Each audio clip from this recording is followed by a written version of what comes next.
Magandang hapon, ngayon ay araw ng Sabado, September 23, 2023. Update po muli sa lagay ng panahon.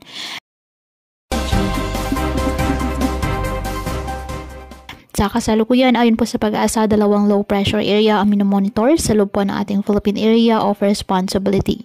Ang unang LPA ay namataan po dyan sa may northeast ng Infanta Quezon, habang isa naman pong LPA ay nasa loob din po ng ating PAR, nasa bandang bahagi po ng west ng Iba, Zambales. Ang mga nasabing low pressure area ayon sa pag-asa, mababa naman ang tsansa na lumakas bilang bagyo.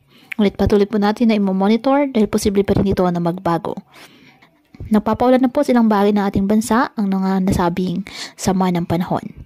Southwest monsoon naman ay umiiral ngayon at nakakaapekto sa Southern Luzon, Visayas at Mindanao. Ngayong araw dahil po sa low pressure area at ng habagat, ang Metro Manila, nalalabing bahagi ng Luzon, Visayas at Zamboanga Peninsula, asahan ang maulap na kalangitan na may kalat-kalat na pag-ulan at thunderstorms.